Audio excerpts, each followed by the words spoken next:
Cool. So we're gonna be doing a pulpectomy on. I think we just need it on E, D, E. I'll find out. Okay, go ahead. You can start. Alright, we'll be doing a. I turned the air off, so you don't need to have that. We're gonna be doing a pulpectomy, saving number D and G.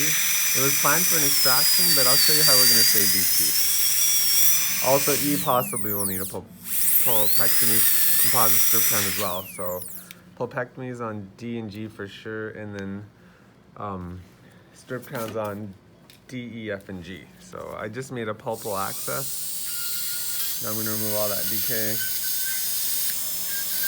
uncovering the pulp horns.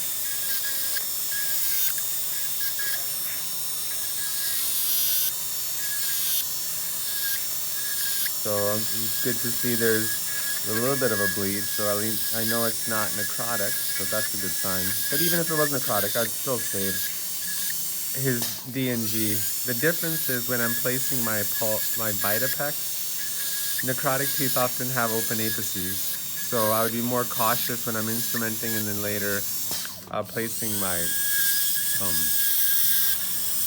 vitapex. I think number E is gonna have an exposure based on the X-ray I saw. So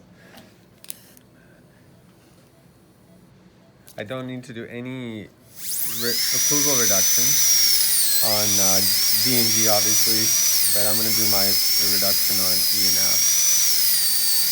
So I know in advance that D and G there's not a lot of tooth structure present. So I'm going to be making strip crowns that are a little shorter than this child's natural teeth. Then the lever arm isn't as long, and the likelihood of that strip crown breaking off is much lower. So I'm anticipating that, hence I did more reduction on E and F than I normally would, because I'm gonna match them with D and G. So that's a really important point. Having beautiful strip crowns start with a good prep. I normally do a cut with water, but turn it off so you can catch a nice video.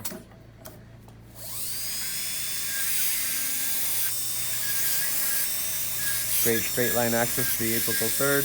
Basic endo principles. Notice the nature of the bleed of E is different than D and G. E was vital, so there's a little. So I can see like an intact nerve more or less, but D and G are a little bit more hyperemic, so not shocking, pretty expected. I'm hardly going to do any interproximal preparation for any of these teeth because I got great spacing, so there's no need. And wider, I would like to preserve tooth structure,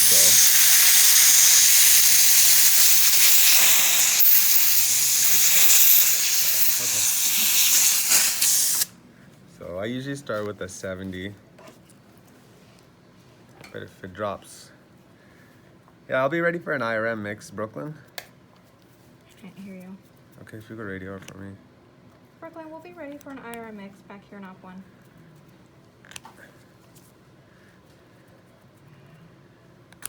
So I'm careful not to go too apically. But it feels really clean, so that's a great sign. I'm not getting like that mushy soft.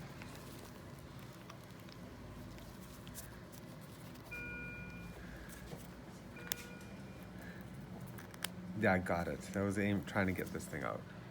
So instead of macerating it out, if I can get in one chunk, that's always nice. And while I'm instrumenting, I am looking for that whole thing to be removed. If I'm not getting nerve tissue, whether it's whole, intact, or in pieces, that's important point of performance is to remove that whole nerve. So actually, I'm almost done instrumenting. These are coming out clean. I need an IRM mix. Did you hear me? Yeah. Brooklyn, are you able to come back to op 1 and do an IRM mix? Allie is busy. Does she have a headset on? I wonder if she doesn't have one. Oh, yeah. I'll just grab it. No, she responded. She's coming? Yeah. I don't hear her. What? She's coming. So now I'm going to irrigate. Thank you. Yeah. It was quite clean before, so I skipped the irrigation a couple steps, so.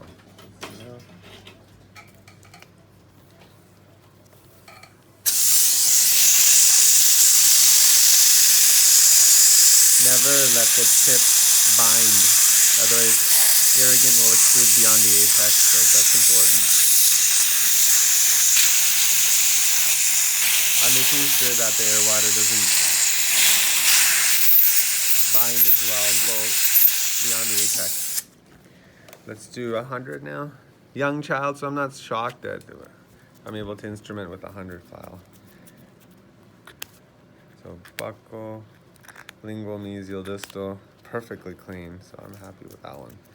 Buccal, distal, mesial, buccal.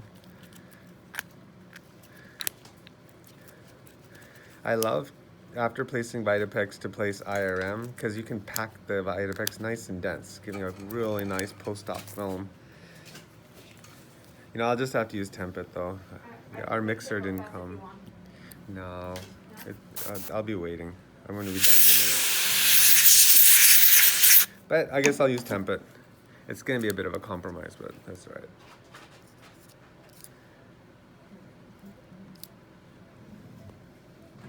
Let these soak. May I get another packet of paper points? Yeah.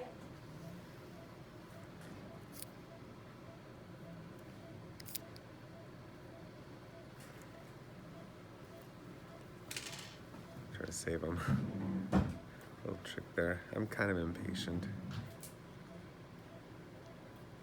Yay. Almost there. Great. Perfect.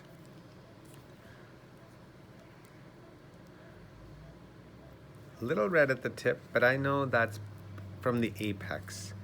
So I will show you what I'm going to do. Luckily D&G are good. So I'm going to... May I have the Vitapex? So one thing I like is to trim the tip off the Vitapex.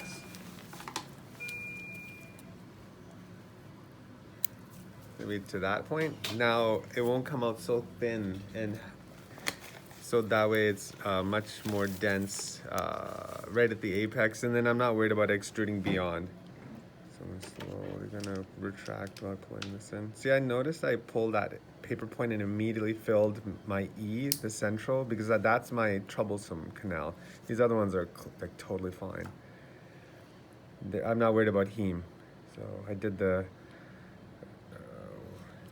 one that was gonna cause a problem. Great. And now I guess we'll try to do something with this stuff. Again, I love the dense fill, but this Tempit's texture is like Vitapex. It's hard to pack. So let's see what happens. Great. Condenser, great. I need something to dip this in.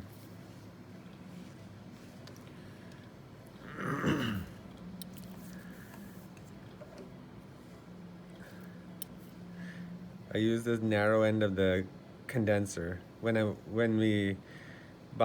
I purchased these condensers, the fat end is great for molars. The small end is perfect for incisors. So that was why they are the millimeters they are, or the diameter.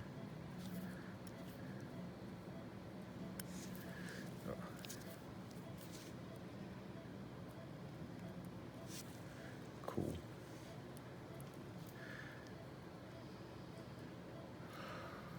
I need more Tempit. There's some in there. I just need the rest of it. Oh, you want the rest of it? Yeah. Oh no, I can do a whole nother. Oh, no.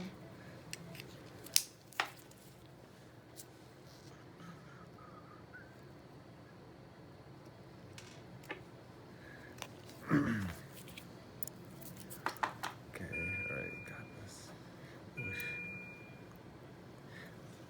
Paul's giving Paul a pep talk. Alright, so a little Vitapex is coming out the orifice, which is awesome. That means it's pretty dense in there. Now, I'm going to remove, I'm going to clean my number 4 round. I don't want any of this heme to get into the tooth. So now I'm going to use a 4 round to remove all the Vitapex / IRM that's in the clinical crown, because that's gonna show through. So then I'm gonna get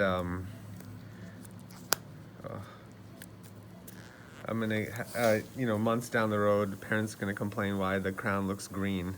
So I'm gonna try to prevent that now.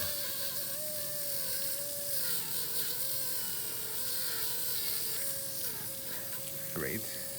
So usually I would let this sit for a bit, because once the IRM is harder, then it comes out, it's easier to clean, but I'm ready for strip crowns, so I can't, I don't wanna wait.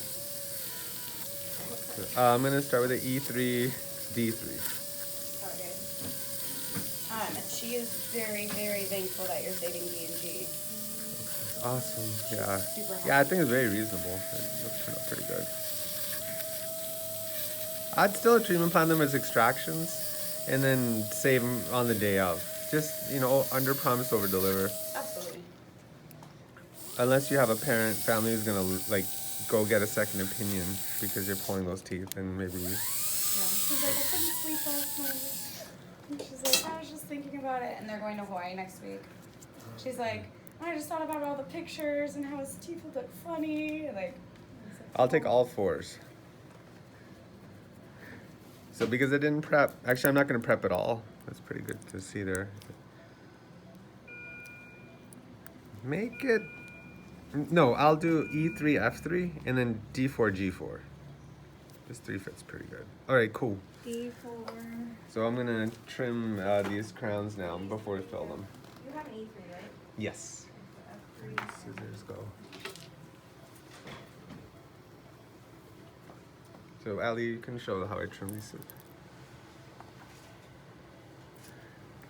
So trimming is awesome. That way I don't have to polish much at all.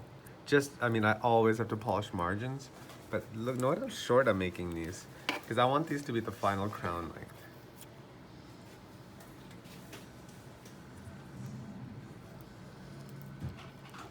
Great. So on the shorter end, but again, that's to prevent these from falling off down the road.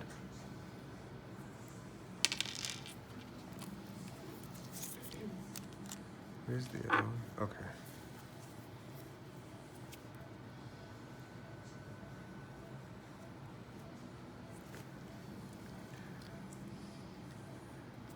Yeah.